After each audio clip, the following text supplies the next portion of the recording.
nunca me cansarei. Posso ouvir a tua voz, é mais doce do que o mel, que me tira desta cova e me leva até o céu. Já vi fogo e terremotos, vento forte que passou. Já vivi tantos perigos, mas tua voz me acalmou. Tu dás ordem às estrelas e ao mar os seus limites. Eu me sinto tão seguro no teu colo, ó Altíssimo. Não há ferrolho, nem portas que se fechem diante da tua voz. Não há doença, nem culpas que fiquem de pé diante de nós. E a tempestade se acalma na voz daquele que tudo criou, pois sua palavra é pura, escudo para os que nele creem.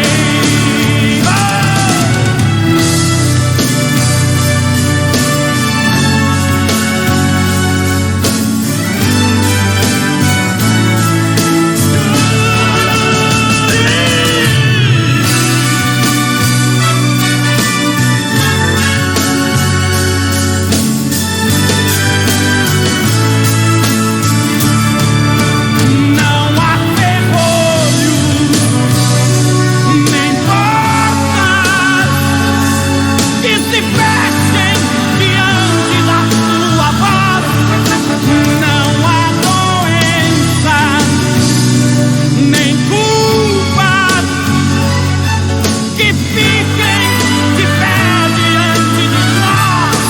E a tempestade se acalma na voz daquele que tudo criou, pois a palavra é pura, escudo para os que nele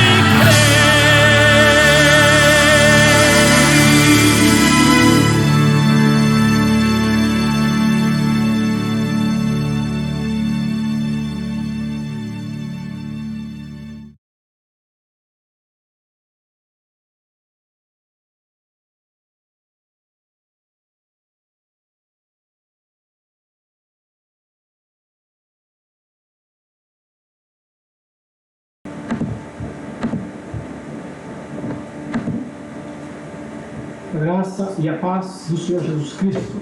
Louvado seja Deus por mais uma oportunidade que nós temos de cultuar o nome dele, de usar dessa tecnologia, né, que está disponível segundo a graça e o desenvolvimento que Deus deu para o homem, né?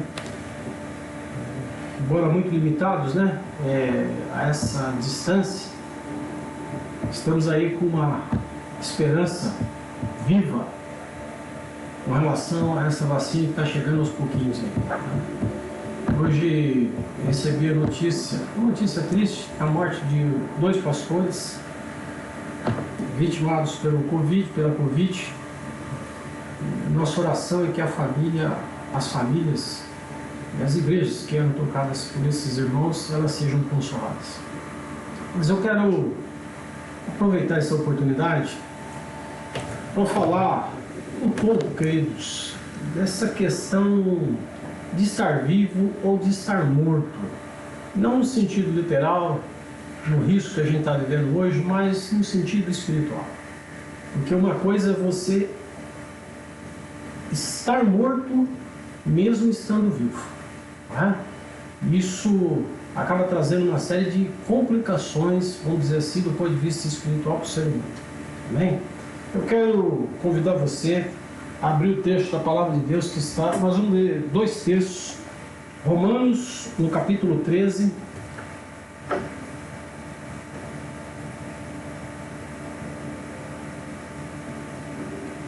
Romanos, no capítulo 13, 8, melhor dizendo, perdão. Romanos, capítulo 8, no verso 13. Tá?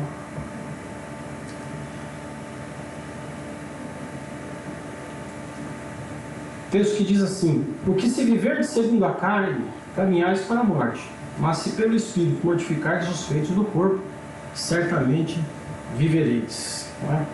E eu quero aproveitar mais um trecho que está lá em Apocalipse, no capítulo 3, na carta à igreja de Sardes. A partir do verso 1 diz assim: ao anjo da igreja em Sardes escreve: essas coisas diz aquele que tem os 7 Espíritos de Deus e as 7 estrelas. Conheça as suas obras, que tens nome de quem vives e está morto. Ser vigilante e consolida o resto que estava para morrer, porque não tenho achado íntegras as tuas obras na presença do meu Deus. Lembra-te, pois, do que tens recebido e ouvido, guarda-o e arrepende-te. Porquanto, se não vigiares, verei como ladrão, e não conhecerás de modo algum em que hora verei contra ti. Tens, contudo, em Sardes umas poucas pessoas que não contaminaram as suas vestiduras e andarão de branco junto comigo, pois são dignas. O vencedor será assim vestido de vestiduras brancas, e de modo nenhum apagarei o seu nome do livro da vida. Pelo contrário, confessarei o seu nome diante de meu Pai e diante dos seus anjos. Amém? Eu quero ter assim, um momento de oração antes de nós entrarmos na meditação dessa palavra. Pai bendito e santo a Deus Todo-Poderoso, em nome de Jesus Cristo, nós louvamos o Teu nome e agradecemos ao Senhor por esse momento, que é um momento de esperança para nós, Senhor. Toda vez que abrimos a Tua Palavra, que meditamos a Tua Palavra, Senhor Deus, ela nos clareia, Deus, o Espírito, o entendimento, Deus, acerca da esperança da glória futura. A esperança, Senhor Deus, que só o Senhor pode trazer sobre nós. Por isso, Deus, eu peço agora, Pai, que mediante essa palavra, o Senhor avive essa esperança dentro do meu coração, do coração dos meus irmãos que estão ouvindo, Pai. A fim de que, ó Deus, em tudo, absolutamente em tudo, o Teu nome seja glorificado. Nós oramos assim no nome santo de Jesus. Amém. Amém. Irmãos, nesse versículo que nós lemos em Romanos capítulo 8, o apóstolo Paulo está escrevendo assim para a gente que é crente. Ele está escrevendo uma carta para a gente convertido.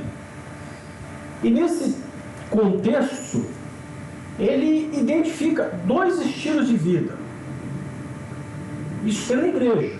Ele está escrevendo para pessoas convertidas.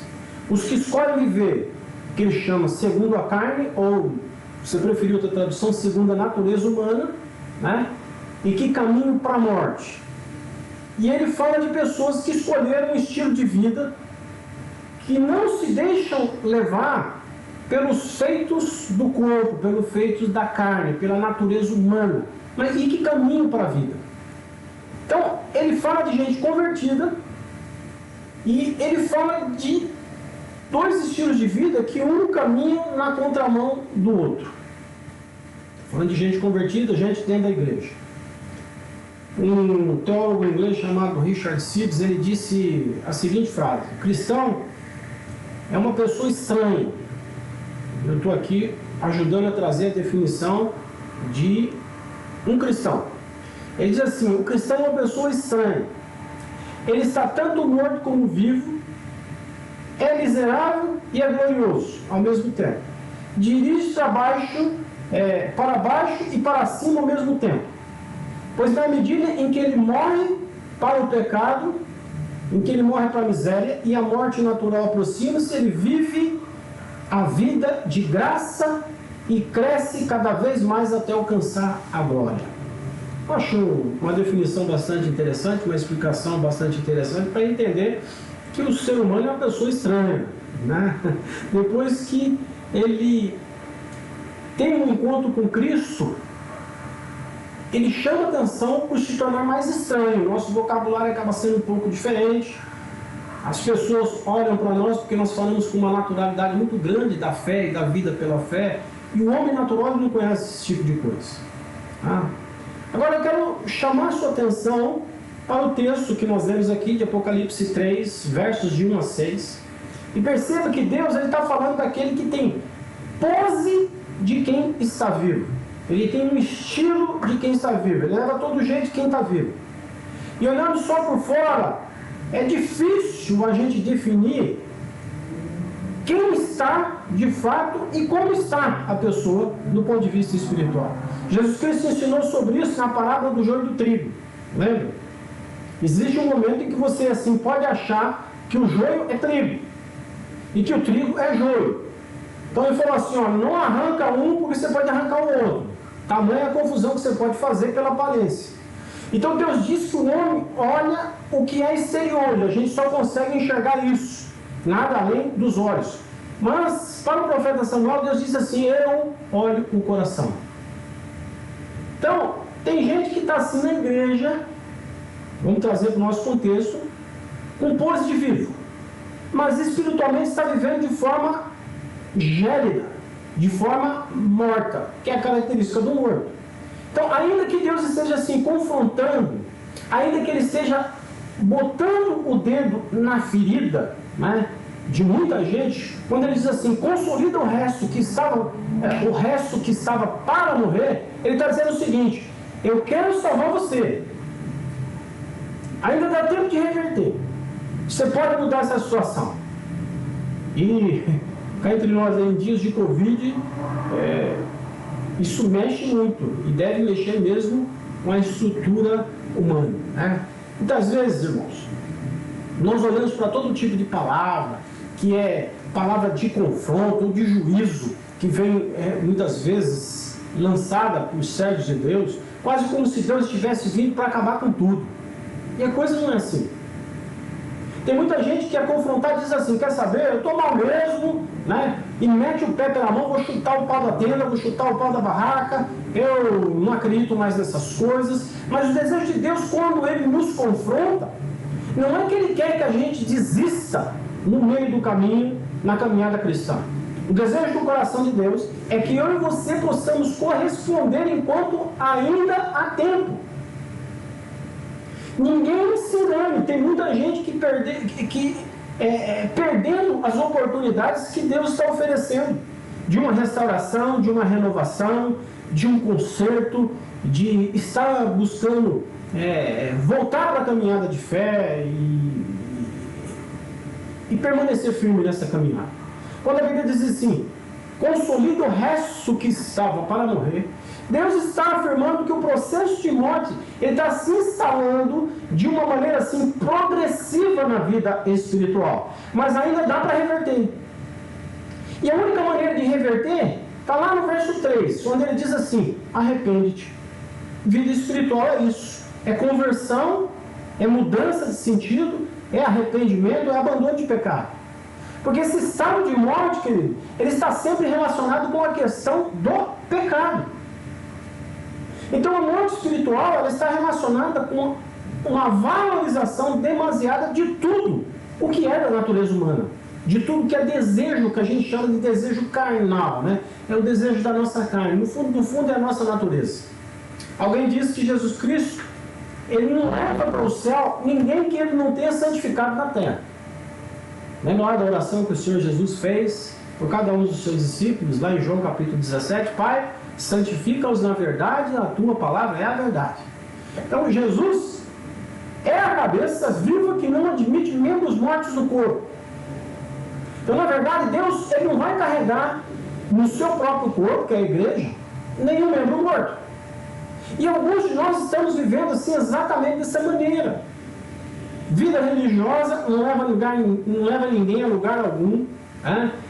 o confessar credos repetitivos, simplesmente por força dos lábios, por aparência exterior, não vai levar ninguém a lugar nenhum.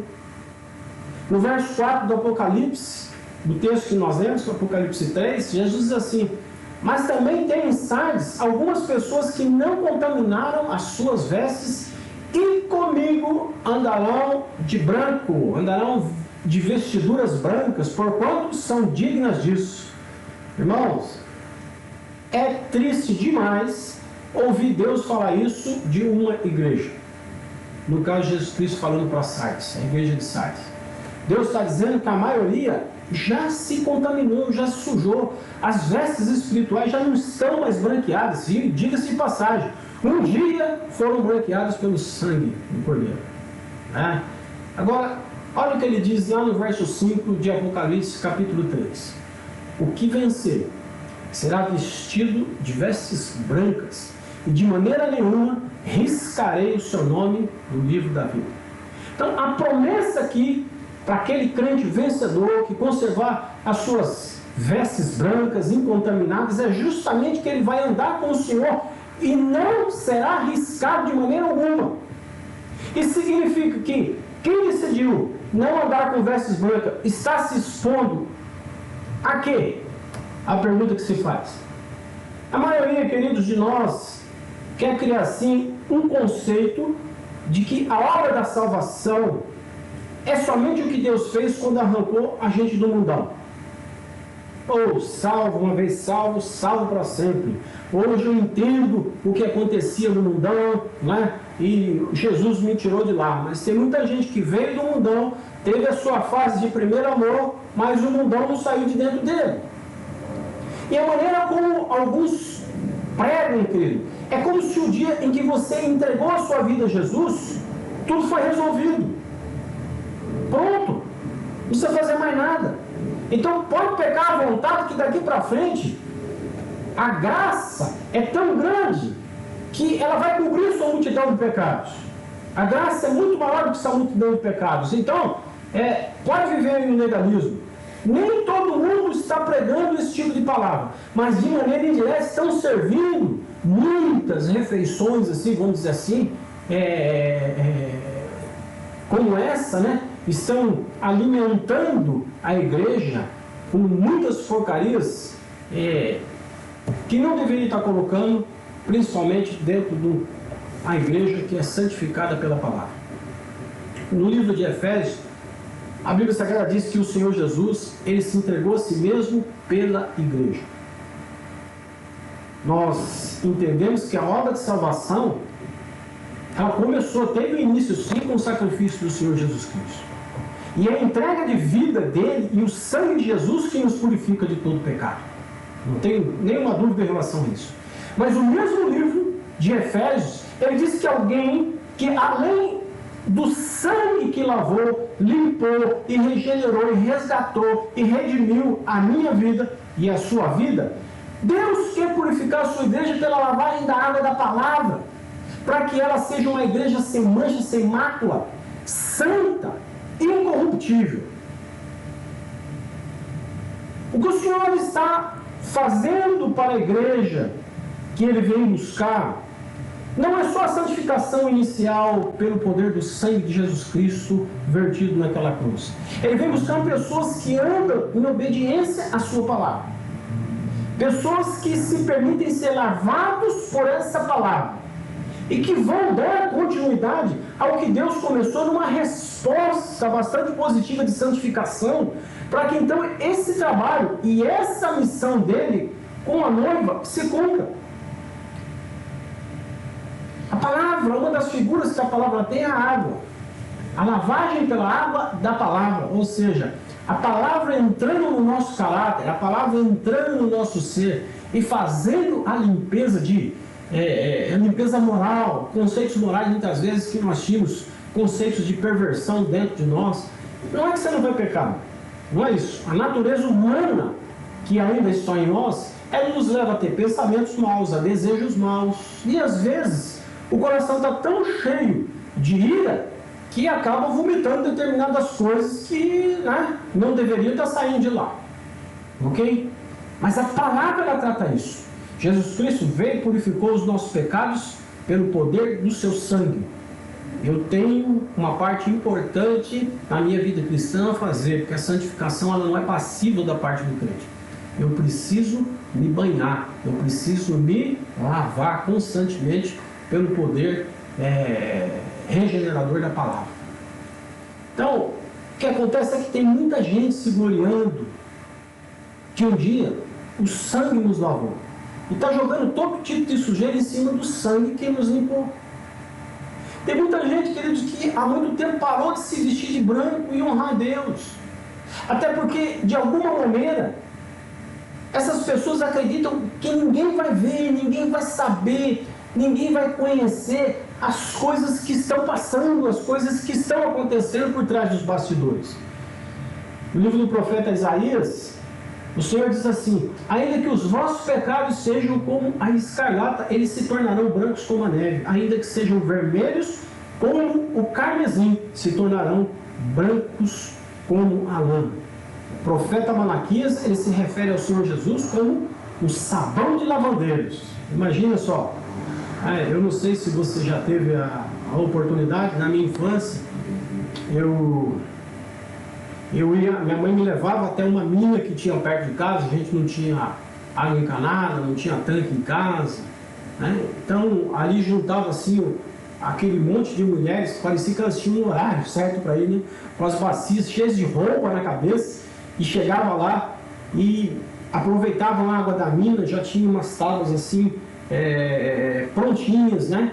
Que alguns homens fizeram. Elas batiam as tábuas, esfregavam as roupas nas tábuas, batiam, enxergavam na mina, colocavam dentro da bacia, e em alguns lugares tinha até varais preparados lá naquele lugar. Então as roupas mais fáceis de secar se penduravam naqueles varais. Outras não, colocava a roupa semi-úmida em cima da bacia, colocava a bacia na cabeça de novo, né? E trazia de volta para casa para estender no varal. Tem mancha na sua vida que Jesus não tem mancha que ele não vai conseguir tirar ou lavar. Jesus quer a salvação de todas as almas. Nenhuma delas deve se perder. Essa é a vontade de Deus. 1 Timóteo capítulo 5, o apóstolo Paulo está abordando assim o assunto das viúvas, por exemplo. E ele diz assim, que a que é verdadeiramente viúva e desamparada, ela espera em Deus e persevera de noite e de dia em rogos e orações. Mas a que vive em deleites, vivendo, mesmo estando viva, ela está morta. Então ele fala de uma viúva que mesmo sem ter arrimo de família, não vai negociar absolutamente nada da sua vida pessoal, né, do seu corpo, em troca de um pedaço de pão. Ela está sem o seu provedor em casa, mas ela crê que Deus, ele vai levantar provedores para levar o pão até ela. Ela não vai se corromper, ela não vai entrar em nenhuma forma de relacionamento ilícito, ela não vai se lançar, vamos dizer assim, ela vai se lançar em Deus, mas ela não vai comprometer os valores da sua vida espiritual. Deus está enxergando tanto uma viúva como outra, aquela que negocia a sua vida e aquela que prefere esperar no Senhor pela providência dele. Por outro lado, queridos, Paulo ele fala assim de uma viúva que se entrega aos prazeres, né? Mesmo sendo viúva e mesmo sendo viva, ela está morta.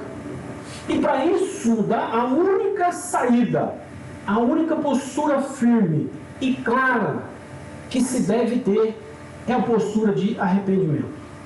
Então eu gostaria assim que você mentalizasse assim, de forma bem firme, que há esperança para o crente que pensa estar vivo, mas está morto. Porque Deus pode estar falando no teu coração hoje, Deus pode estar falando, você pode estar, vamos dizer assim, chegando perto de abrir mão da sua fé, negociar a sua fé. Você pode estar perto assim de abrir mão de valores que foram construídos no decorrer de uma vida inteira cristã, né? E talvez por alguma alguma decepção que não com Deus, ok? Você esteja assim fraquejando na sua vida de fé. Então eu quero falar assim um pouco do morto-vivo, né? Aquele que morre para a carne, mas vive espiritualmente. Irmão, se o pecado fosse ruim, ninguém pecava. A Bíblia Sagrada diz até que o pecado ele é doce como mel. Então quem acaba pegando e botando na boca acaba se lambuzando. O ruim é a consequência que vem depois. Depois de se lambuzar, eu não sei se você já comeu alguma coisa que você se lambuzou todo, né? Por exemplo, chocolate. O bolo de chocolate é muito dessas coisas, né? O mel propriamente dito, não esse mel que a gente compra industrializado, ele é bastante denso, né? Então você vai comer o mel às vezes, aí cai aquele filete da colher, ou da onde você pegou, pega na barba aqui assim, né? Principalmente pra gente que tem barba, aí você vai tentar limpar com a mão, forma aquele grude, você tem que lavar, não tem jeito. Tem que ter uma lavagem depois. Então, o pecado ele é doce. Se não fosse ninguém pecava. Ruim é a consequência, é aquilo que vem depois do pecado. Mas as ofertas dos prazeres do pecado, querido, são atrativas, senão não tinha gente caindo em armadilhas o tempo todo até hoje. Quer ver um exemplo bíblico? Sansão, ele é um filho de uma promessa de Deus. Deus falou que Sansão viria. Por isso ele possuía uma força física assim excepcional, como um dom que Deus deu. No entanto, ele foi derrotado pelo poder de sedução de uma mulher. Isso nos ensina que as mulheres são mais fortes do que imaginam e devem aprender a lidar com essa força de uma maneira sábia.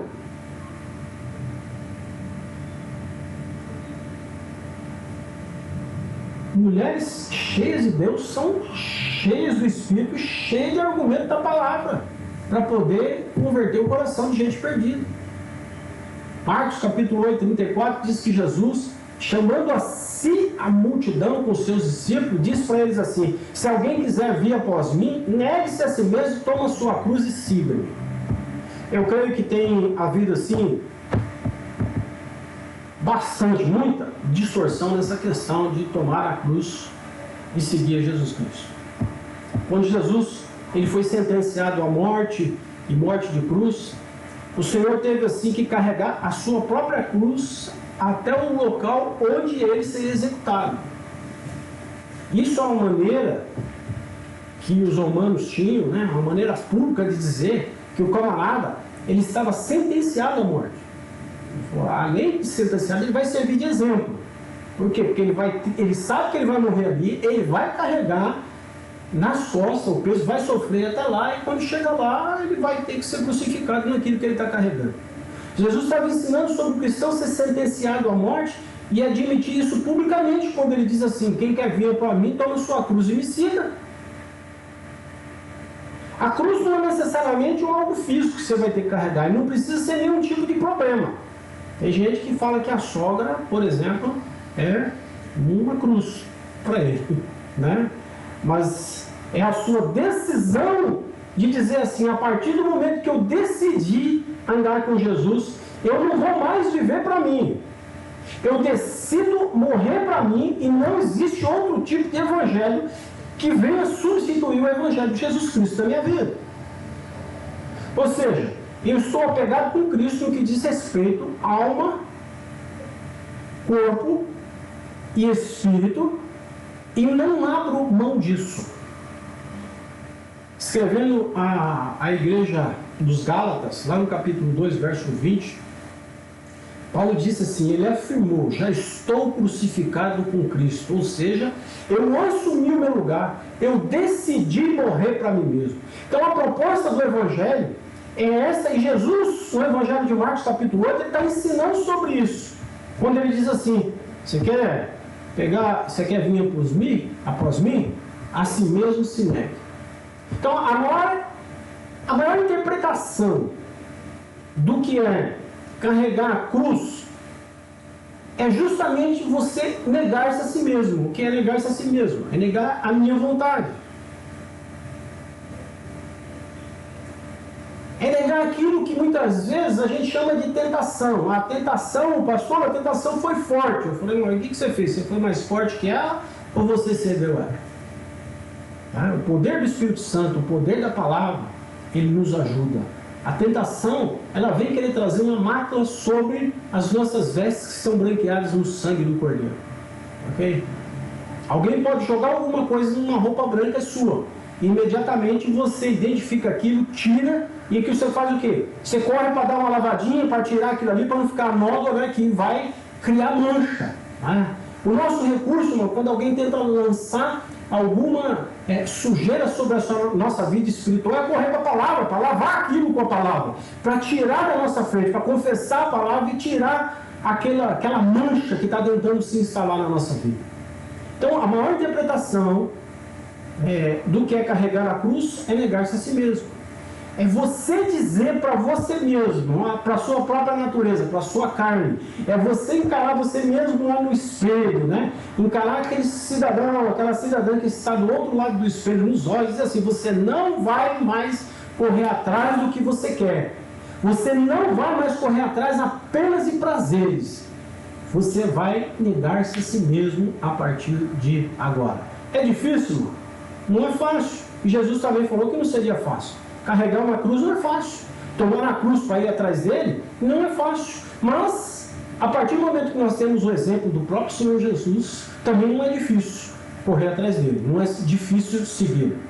E no verso 35, né, do Evangelho segundo escreveu Marcos, no capítulo 8, Jesus continua falando. Ele diz assim, porque qualquer que quiser salvar a sua vida, perdê-la. Mas qualquer que perder a sua vida por amor de mim e do Evangelho, esse a salvará. Então Jesus está dizendo que se você quiser se preservar e fugir da cruz, se você quiser tentar viver um tipo de Evangelho em que não exista a cruz, não tem um peso para se carregar, você vai perder a sua vida. Se você não encontrar, se você achar que o fardo de Jesus Cristo é muito, assim, vamos dizer assim, difícil para carregar, mesmo ele falando, tomai sobre vós o meu jugo, o meu fardo que é leve e suave, né? Mas você tem que pagar um preço para carregar aquilo, né? Você não vai conseguir. Porque quem decide viver para a carne, no fundo, é porque está morrendo espiritualmente. À medida que eu continuo, né, vamos dizer assim, fazendo reacender os desejos da velha natureza dentro de mim, a nova natureza, que é a natureza de Cristo, ela vai deixando, você vai tomando o lugar dela. Então significa o quê? Eu estou morrendo espiritualmente. E se eu estou morrendo espiritualmente, eu sou um vivo morto.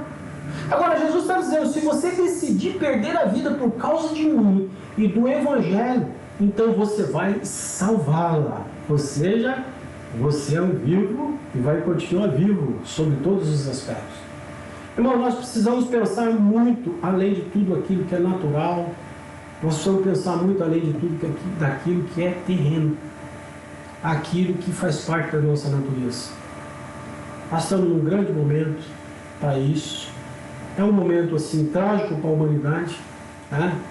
Mas vamos lembrar também que esse quase um ano que a gente está vivendo isso é fruto do pecado da natureza humana. Né? Nós colhemos muito, o homem colhe muito daquilo que plantou. Ah, pastor, não fui eu, não sei quem que fez isso aí, falam que foi erro de laboratórios, que manipularam, não importa. Não importa, a natureza humana é falha. Por mais bem intencionada que ela esteja, ela é falha. Eu acredito de coração que nós podemos viver assim, cura, quando nós estamos santificados na palavra, quando nós estamos assim buscando a vida em Cristo. Nós podemos viver provisão, quando nós estamos tendo uma vida agradável a Deus. Nós podemos ver toda a sorte de manifestação e de ação do poder de Deus nessa terra, desde que isso seja a consequência de uma vida espiritual correta, de uma vida espiritual com Deus. Ninguém deve viver no engano, querido. Nós precisamos andar em santificação, e sem santificação ninguém verá a Deus. Então, a palavra para a igreja hoje, né, é que a igreja não deixe morrer isso. Eu sei que o momento é delicado, a gente está no que a ciência, né, e a mídia chama de uma segunda onda, e essa segunda onda parece que vem com alguns agravantes, aí, algumas variações do vírus que se propagam com muito mais velocidade. Tem gente falando até que essa variante do vírus, ela é até mais letal do que a primeira, mas nós não estamos olhando para isso. Nós estamos nos precavendo em relação a tudo aquilo que nós temos que nos precaver dentro dessa natureza limitada humana, dentro desse corpo humano que nós temos, ok? Temos sim, nós temos obrigações e deveres para cumprir nessa vida em relação à preservação da própria vida. Mas a esperança da glória futura ninguém tira de nós. E essa esperança da glória futura, ela só pode se manter viva a partir do momento em que eu nego a minha natureza. Não é legal o que está acontecendo na realidade, que nós estamos vivenciando. Estou aqui isolado dentro de casa, junto com a minha família, você está aí dentro da sua casa, nós temos deixado de frequentar o templo aí por um período de preservação, vamos dizer assim, mas a nossa esperança está em Cristo. Não deixamos de ser pecadores porque estamos trancados dentro de casa. E a única maneira de vencer essa natureza pecaminosa é estar em Cristo, firmes e vivos com Ele. No livro do Apocalipse que nós lemos, no capítulo 3, lá no verso 5, o Senhor diz assim: que vencer será vestido de vestes brancas, e de maneira nenhuma riscarei o seu nome no livro da vida, e confessarei o seu nome diante de meu Pai e diante dos seus anjos. Então não tem consolo maior que esse. No início aqui eu falei, eu já recebi a notícia de pelo menos 2 pastores que foram vitimados pela Covid-19. A nossa oração é de que Deus console os familiares e a igreja que eles pastorearam. Mas ninguém pode olhar e julgar pela aparência, né, irmão? Então, que naquele dia que o Senhor tem preparado esses irmãos, como tantos outros, que já partiram vitimados por esse mal terrível, eles sejam resgatados e ressuscitados para aquela obra poderosa que o Senhor me chamou. Amém? Eu quero desejar a você e os seus familiares uma semana muito abençoada, uma semana de oração, uma semana de bastante compreensão da situação que nós estamos passando. Continue orando para que Deus nos dê o livramento por essa vacina, que ela venha a ser multiplicada ao tamanho da necessidade humana, porque não é só no Brasil, é no mundo inteiro. Mas acima de tudo, tenha o pensamento que se a vacina não chegar, e se ela não chegasse hoje, para onde é que você iria? Você é um morto-vivo ou um vivo-morto? Você é um vivo-morto ou um morto-vivo? Qual a convicção que você tem em relação à glória futura? Para pensar um pouquinho nisso, medita nesses textos que nós lemos aqui no início, e que Deus abençoe você nesse relacionamento diário que nós buscamos cultivar, e nessa lavagem diária, da nossa alma, do nosso pensamento, do nosso entendimento pela água da palavra. Amém? Que o Senhor te abençoe, você e sua casa, que a semana seja assim repleta da graça do Senhor sobre a sua vida e sobre toda a igreja. Amém? Vamos orar? Pai bendito e santo, ó Deus Todo-Poderoso, em nome de Jesus Cristo, Pai, nós louvamos o Teu nome, nós agradecemos ao Senhor, ó Deus, pela Tua palavra, agradecemos ao Senhor, ó Deus, por nos mostrar qual que é a verdadeira vida, Senhor, ó Deus, no tempo, Senhor, ó Deus, em que a morte está falando alto.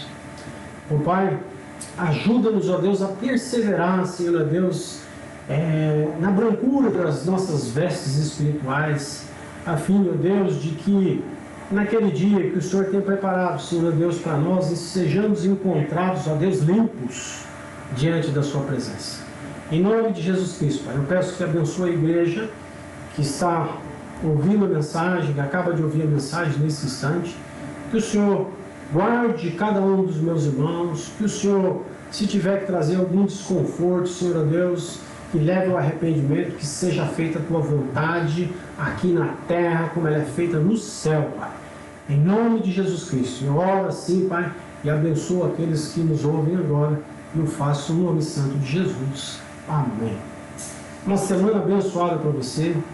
E que a graça de Deus e o amor de Deus te acompanhem todos os dias. Amém.